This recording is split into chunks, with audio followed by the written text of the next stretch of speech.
Welcome to the Healing Hour with Sarah O'Brien. Hi guys, happy Thursday. Thank you for being here for the Healing Hour, whoever is tuning in or whoever watches the replay. I always appreciate people taking time to watch my show and listening to me because who am I? Who cares what I have to say, So it's not like I'm famous or anything else. So I appreciate anybody taking the time to hear the stuff that I have to say. Today, we're going to be continuing the conversation about emotional intelligence, emotional IQ, and how to improve it.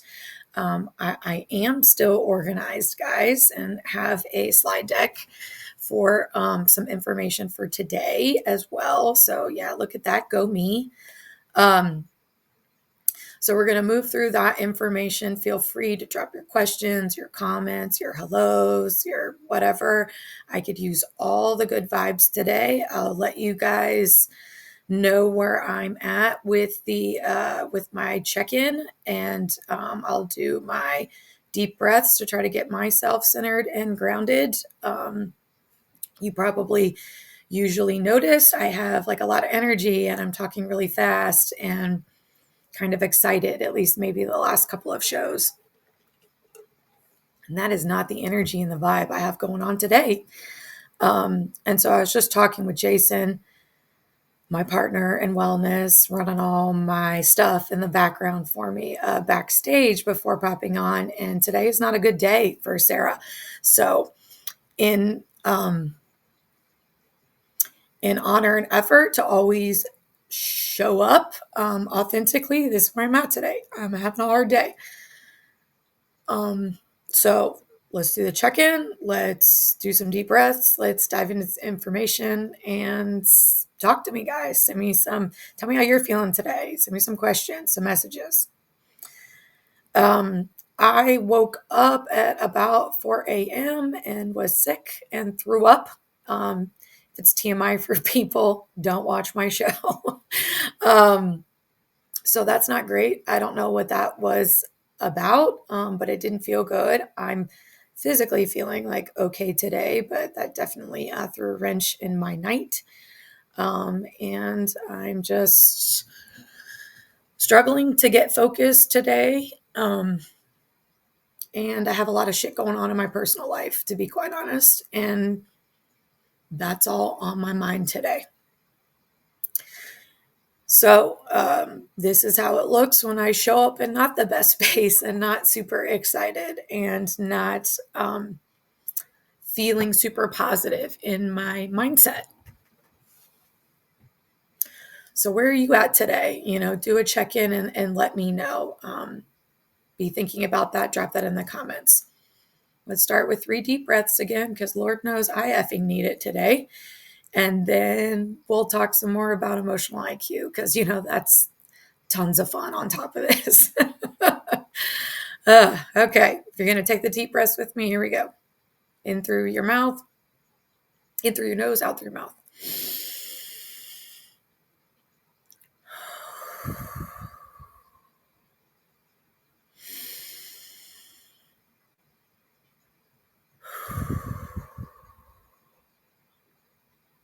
One more.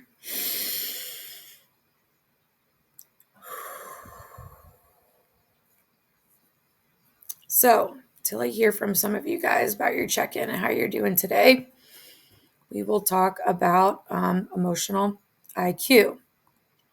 Jason, you have... There we go. Thank you.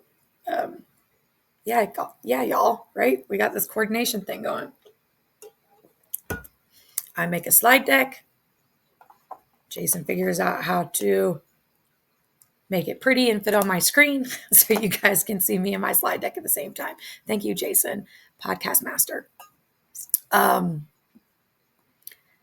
to improve emotional IQ, part 2 of what we were talking about last week. That was a lot of the basics, the 4 components of emotional IQ. If you missed it, catch the replay on the Circle of Friends podcast channel. It's called Circle Back to You podcast. You can find it under live streams. And they will be housed there. They're also on my YouTube channel, which is YouTube/@timelesstherapist. And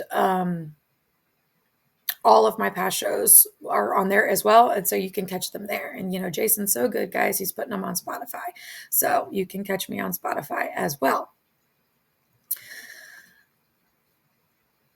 How to improve emotional IQ. So 4 techniques for increasing your emotional intelligence. How do we get to that?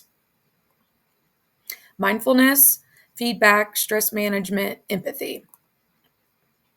Hopefully you can see this here. Underneath mindfulness, to be mindful requires intentional effort and a desire to be mindful, which is to say to be present in the moment with whatever is happening in the moment without trying to change whatever is happening in the moment, without judging whatever is happening in the moment. This requires practice, guys. We are not mindful usually all by ourselves, and our culture is not designed for us to be mindful and to pause and to consider things and just to take in what is in the present. We are on the go, and intaking information and everything else. So it does require practice and intentional effort. Seek feedback from other people and take this feedback and allow it to inform your choices or change the things that you do.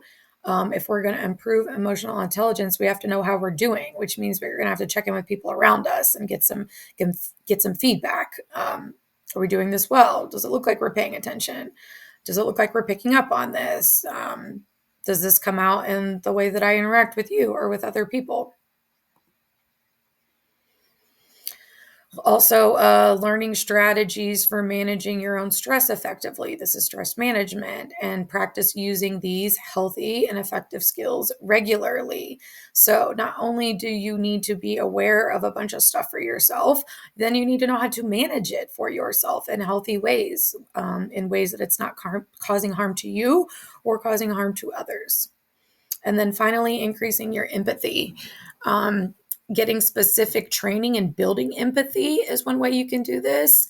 And if you are not sure how to increase your empathetic capacity, this is likely going to require a guide, a teacher, a therapist, a coach, somebody,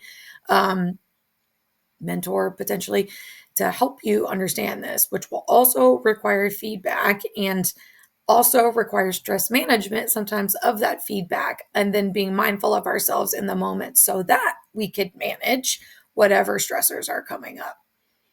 These are 4 techniques to practice to improve emotional IQ: mindfulness, seeking feedback, learning stress management techniques, and getting some empathy training. Okay, let's dive into each a little bit more.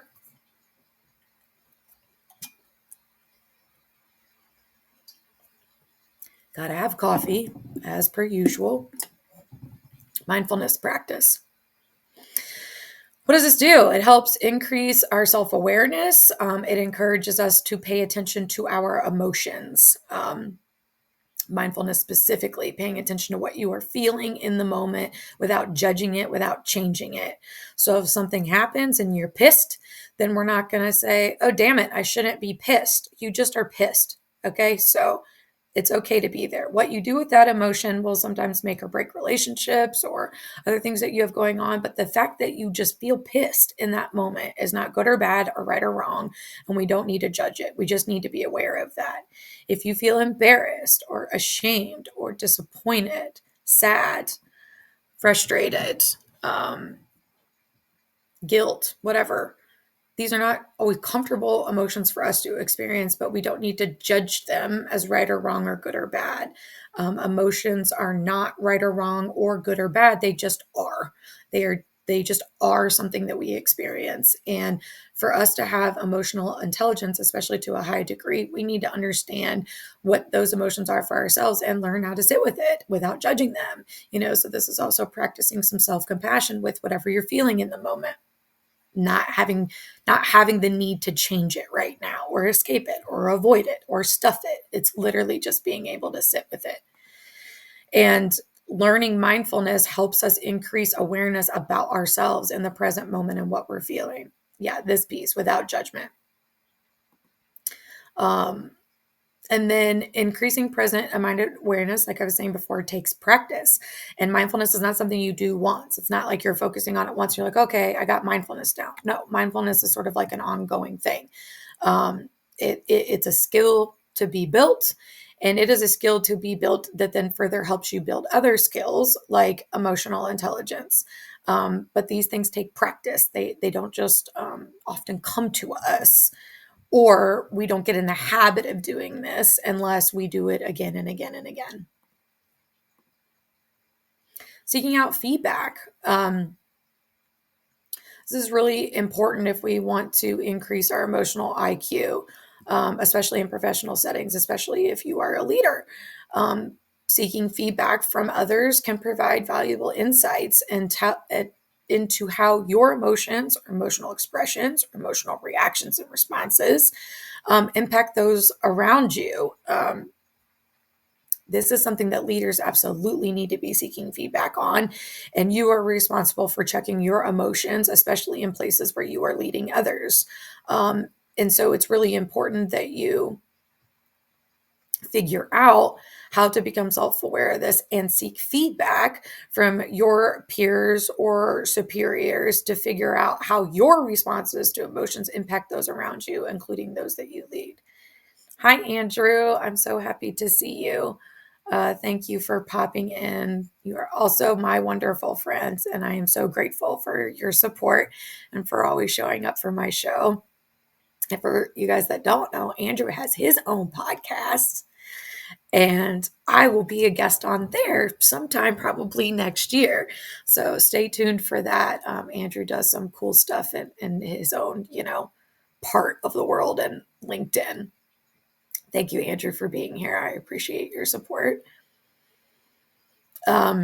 Okay, still on seeking feedback. Again, guys, drop your questions. Let me know that you're here. I love interacting with you all, even though it doesn't look like it today. But remember, this is the real deal of Sarah showing up not in a great space today. So I still want to talk with you all. I still want to interact. I just don't have a ton of energy. And I am not in the best emotional space if I'm mindful about that. No, these are not comfortable emotions that I'm feeling right now. They suck a lot. But I don't have a choice but to deal with them. I could stuff them, I guess, but I have to be aware of them. So that's where I'm at today, and authentically sharing that with you all, my own awareness of where I'm at and being able to communicate that. That is part of emotional intelligence. And sometimes we don't know how we're doing with that unless we get feedback from others. Another thing about feedback. So as you guys know, Trauma Informed is the name of my game. I'm a trauma informed leadership strategist and work with a lot of my badass colleagues for paving the way for a new wave of leadership in the future, which is trauma informed, which is considering all people from a human centered way. So, with that in mind, in some of my leadership trainings that I've done this year, I've talked a lot about how feedback has been weaponized a lot. Or in the name of giving feedback, people are hurt, and then that is not addressed or repaired. Or we receive feedback when we weren't ready for it. So if you are on your own journey to increasing your emotional intelligence and trying to improve with these skills that we're talking, these techniques and skills we're talking about today, mindfulness, seeking out feedback, learning stress management techniques, and increasing your empathy, then whoever you are seeking feedback from, you need to ask for it or explicitly give permission to receive feedback. Say, hey, I've been working on this. How am I doing with this? Feedback is really only well received when we are prepared, whether good, bad, ugly, or indifferent, right? So seek out the feedback, but then also explicitly say, okay, I'm ready for your feedback. And make sure that you say that when you are ready for the feedback, meaning it could be something that you do not want to hear or is not pleasant, I guess, to experience. So know that that may happen, but make sure that you are in a place to receive that. Hi, Jason. I'm so glad that you are here. For anybody that saw, a bunch of you saw that I finally put yesterday my new role in working with Chasen and Transformation Kitchen as the Director of Student Wellness. And I am so happy to step into that role and work with my buddy Chasen, finally getting the opportunity for us to work together. So thank you for that opportunity and believing in me and what I can do for the wellness for your students. I'm so excited for their success. So thanks for being here. Thank you for saying that, Andrew. Always here to champion for me when I am super real and not in a great space. I appreciate you saying that. It's much needed today. Okay, keep dropping your questions, your comments. I'm going to keep moving through our information. Pardon me, my mouth is always dry. Okay, stress management. So we're talking about, yes, Chasen, I'm thrilled too. Yay. Techniques to improving emotional intelligence. One of the ways that we are going to do this is learning how to manage our stress, our emotions, dysregulation, all kinds of things with effective and healthy strategies.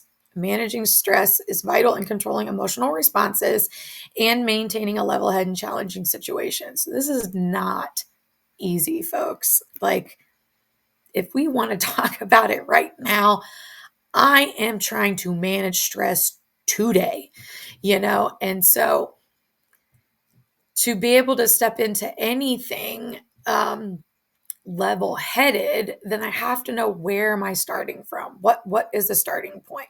Am I under stress? Am I feeling an emotion? Am I dysregulated? Am I connected to my body? Am I connected to the present moment? If I'm not, what can I do to get there? This is stress management techniques that are effective. We all know that coping with stress is a part of life.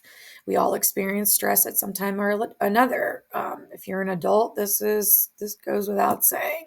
Any adults out there not feeling stressed, please raise your hand. Oh, no one? Oh, yeah, that's what I thought. That's where we are.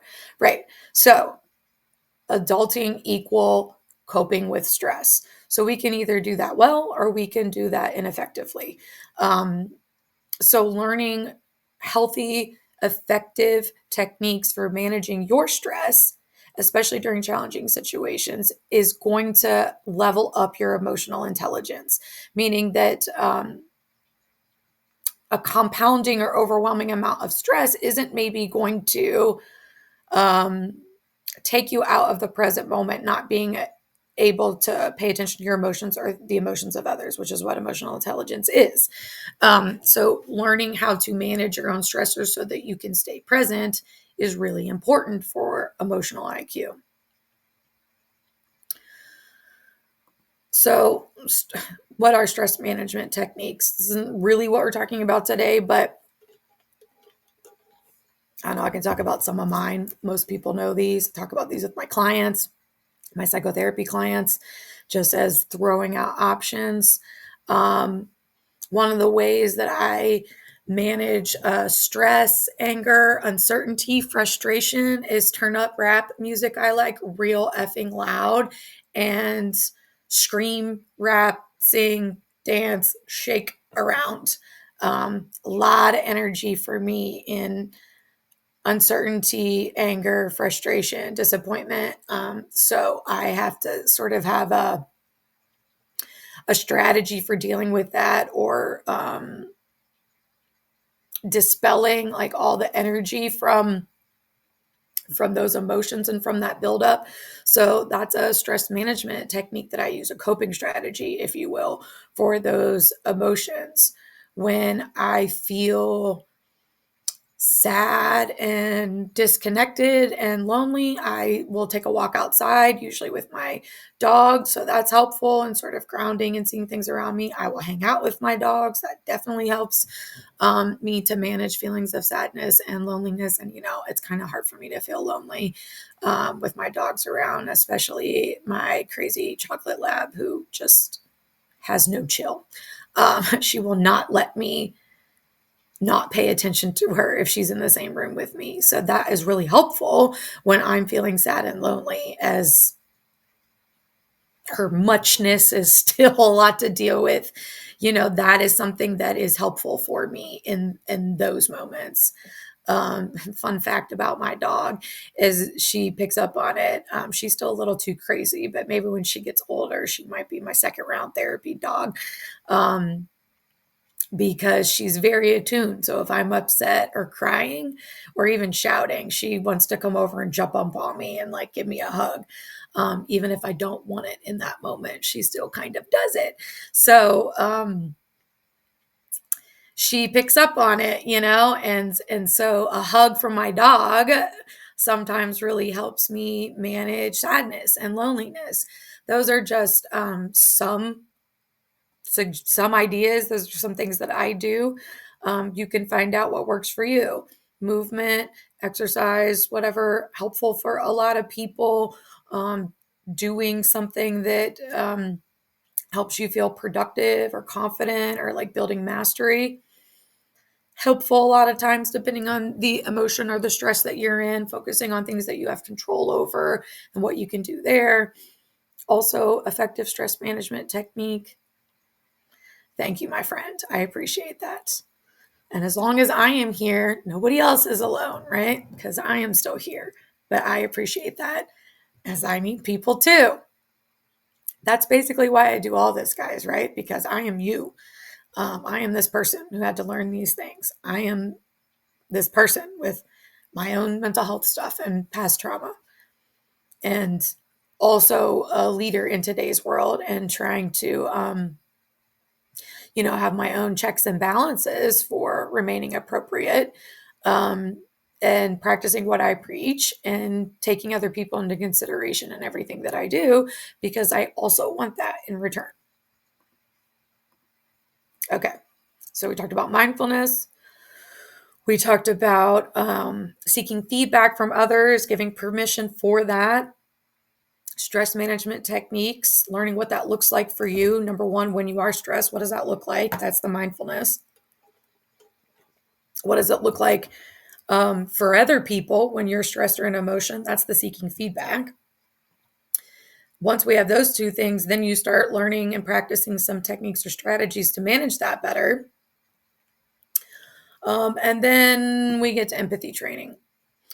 So this is actively working on and understanding the emotions and perspectives of other people, so that you can improve your social awareness and relationship management skills. You can't just be aware of yourself, and think that you're going to interact well with others, right? What we're talking about here is emotional intelligence, emotional IQ, which, if you remember from last week, is basically how intelligent are you about emotions, yours and others? Can you pick up on them?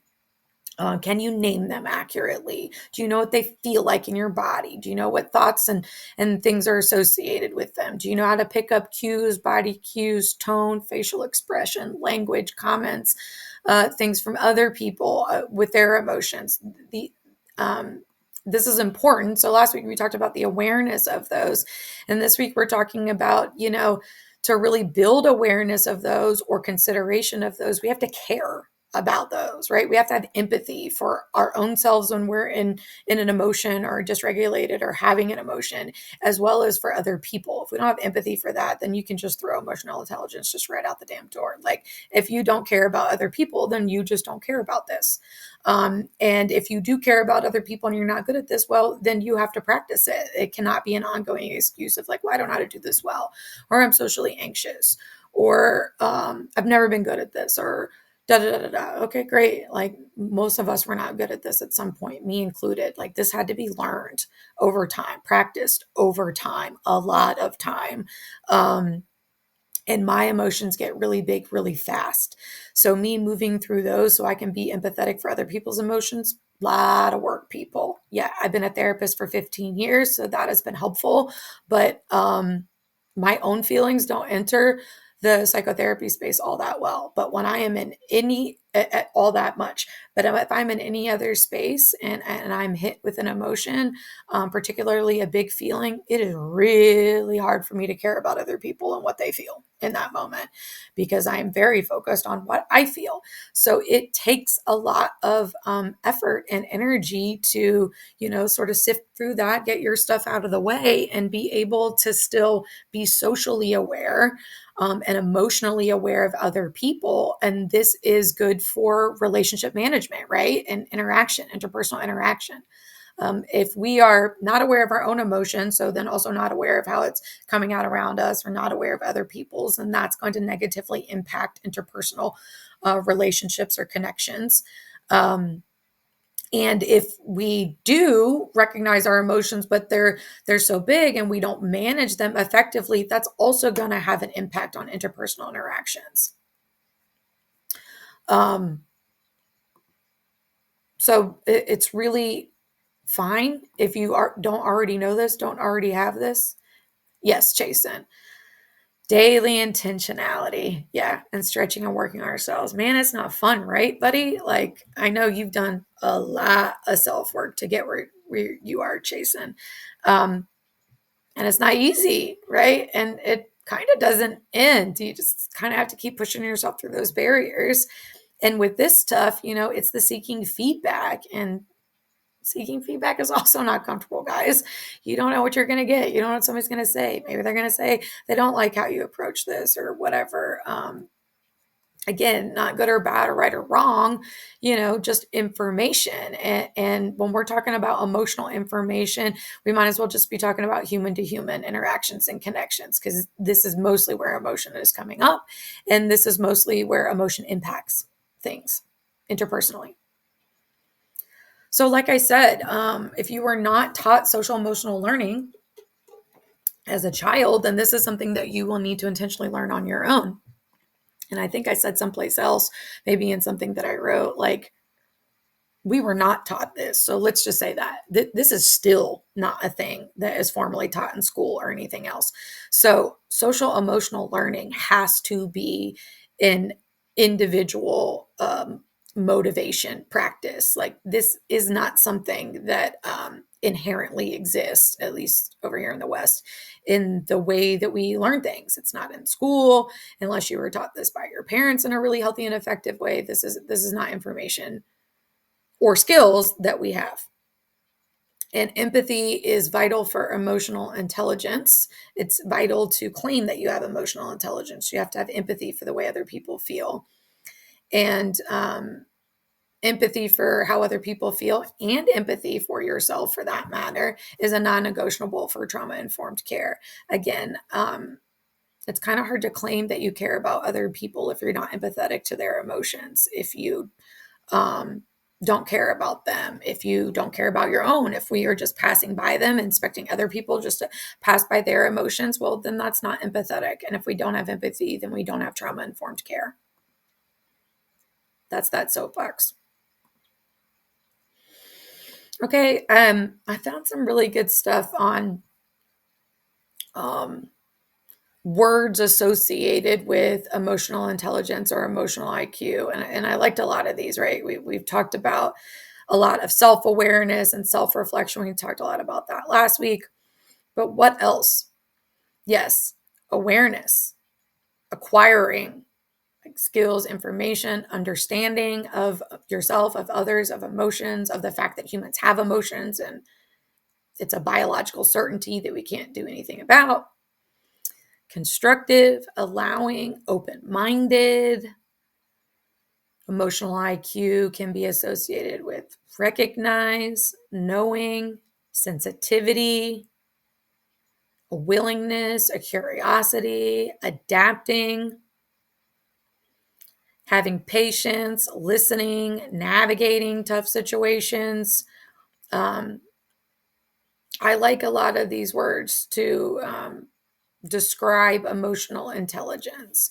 If there is one in particular that sticks out to you, drop it in the comments for me. Let's see if I can pick out what I really like. I always like willingness because we need to step into that. So I like willingness, I like curiosity, and I like acquiring. Like, willingness to acquire information, a willingness to be curious about myself and others, a willingness to acquire information about emotions, emotional expression, mine and others, a curiosity about how emotions show up for me and how emotions show up for others.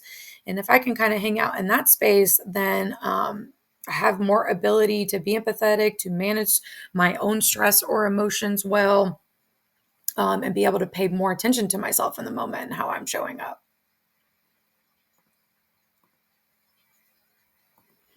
Okay. One of the, this is kind of like a buzzword or okay, before I get into mindfulness practice, Chasen gives us awareness, curiosity, willingness. I like that. Yes. Kind of similar to mine, Chasen. Look at that. We align a little bit. Go figure. Of course we do, right? This is my buddy and we work together. So for anybody that knows anything about me, I won't work with you unless we are valued aligned. And you probably don't want to work with me unless we're valued aligned, because that just makes work make so much more sense, right? So I feel that Chase and I like those: willingness, curiosity, awareness. Yeah. These take practice, guys. And like one of the main things with emotional intelligence is awareness of yourself and others.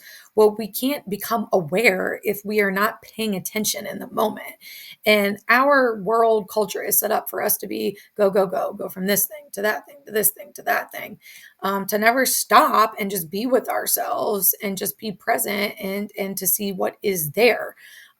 So, and just again, without that judgment, it's just what's happening. It's observing and describing as if you are just creating a manual or like a textbook on it, like a description for a catalog. There are not charged words. There are not judgmental, black, white, good or bad types of things there when we are in the present moment. It's just paying attention to what is and describing it as is. Hi, Jesse. I'm so glad to see you here. Thank you for popping in. I appreciate your support so much on my content. I see you popping over there all the time and popping in today. Thank you so much.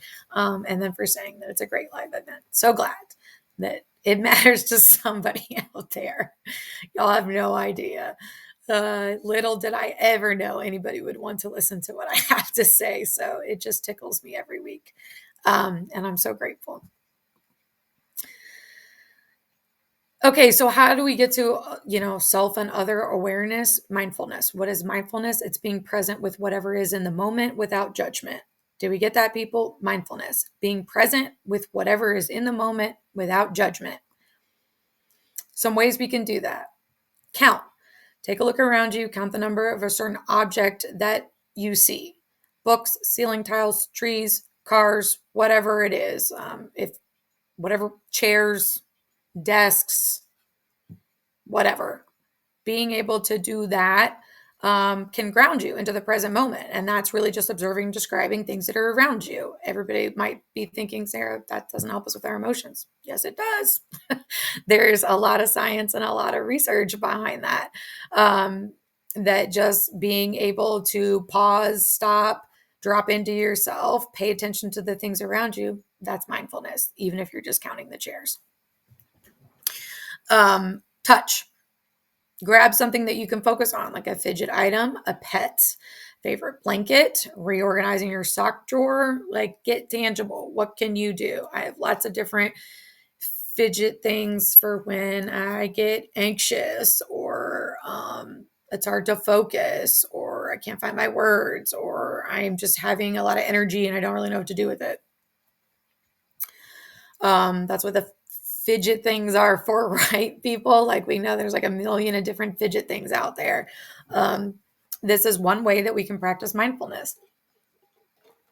Grab something and pay attention to how it feels. Describe it maybe as you are touching it. That will increase your mindfulness. View. Take a look around you and then look for as many objects as you can of a certain color. Or starts with a certain letter, pillows, flowers, leaves, vehicles, books in a room, magazines on a shelf, signs, whatever. Like just finding everything that's red and naming them, right? Like I see pillow, shoes, blanket, hat, whatever. I don't know where you are. I'm just shouting off, nouns, objects, but you get the idea. Take a look around you, pick a color, start naming things in that color. Yes, these are helping you focus on just what is and in your experience and in your space in the moment. Sound, we can stop and drop in and pay attention to that, whether outside or inside. Pause and take a listen. How many different sounds can you identify? Thank you, Andrew. My buddy's always popping in to support me. And anybody that would not want to listen to me is missing out. Thanks, Andrew. I appreciate that. I know that you enjoy it.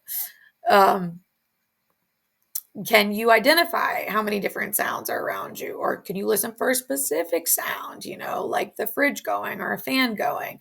Stopping to be able to check in with that sensory experience helps us ground in the present moment, being mindful of what is in that moment, literally what is around us. But this is part of the practice of then being able to pause and figure out what's going on inside of you.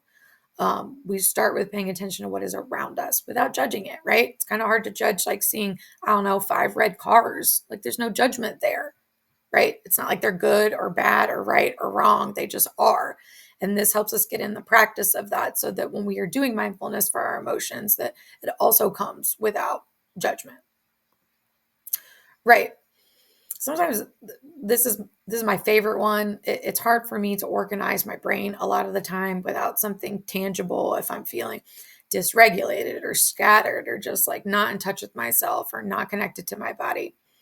So, right, grab some paper, set a timer, 1 minute, 3 minutes, 5 minutes, 15 minutes, whatever you want, and write out as many words as you can think of, starting with a certain letter, like in that time frame, 3 minutes or whatever. So you spend 3 minutes just writing as many words as you can with that letter, or as many states as you can think of, or as many countries as you can think of, or whatever. Think of as many objects that are the color red and write them down. You can literally do this with any topic. But the point is that this is what you're focused on in that present moment. We set a timer. We are just thinking about this.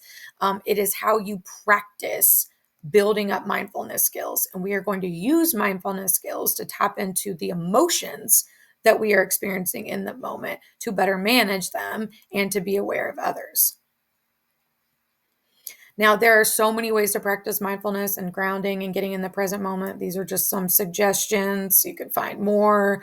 I'm not, the end all be all on mindfulness and mindfulness practices.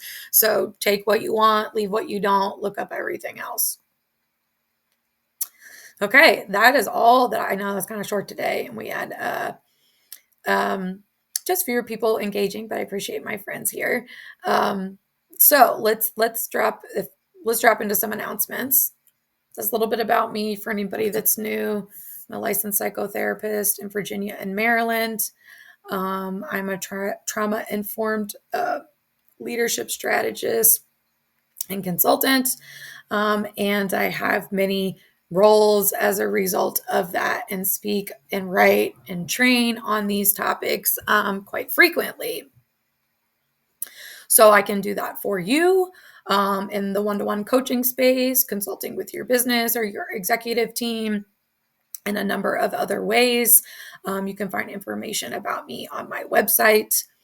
We have other shows at Circle of Friends Club that are going on during the week. I'm pretty sure Jason still has his Monday show with Van Leer on motivation and other things. So check those out. Again, you can check all of our live shows with whatever guests we have had and Jason has had on the Circle Back to You podcast YouTube channel. So catch all of those there. There is some exciting news that will be coming soon. We have some stuff happening in December. So you'll want to pay attention to when Jason drops the newsletters. My newsletter, Timeless Therapist newsletter, for anybody that wants that, is dropping next week. So be sure to sign up for it. I will get around to writing a new blog this month, but you can catch many of the things that I've written either on my site or on the Circle of Friends site blog section. There's lots of information there for you. Thank you, Jesse. Thank you for saying that, lifting up the community and killing it. So glad somebody thinks I'm killing it. Chase and I absolutely love working with you and Tez. I can't wait to see you guys again on Monday. I will not be here next Thursday because it's Thanksgiving, guys.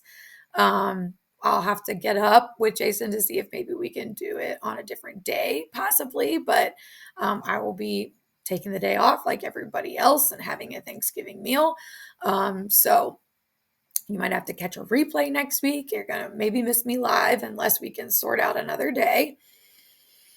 And let's see, what else do I have through here? Look, there's my email. See how organized I got, guys, with my PowerPoint. Thank you for tuning in. Thank you for taking some time to learn about emotional intelligence, emotional IQ. Catch last week's show for some of the meat and potatoes of emotional IQ. Rewatch today's show for how to improve that and some techniques to increase emotional intelligence in yourself. And if you need dedicated one-to-one help on this, reach out to me. We can do a coaching series on increasing emotional intelligence and walk through that.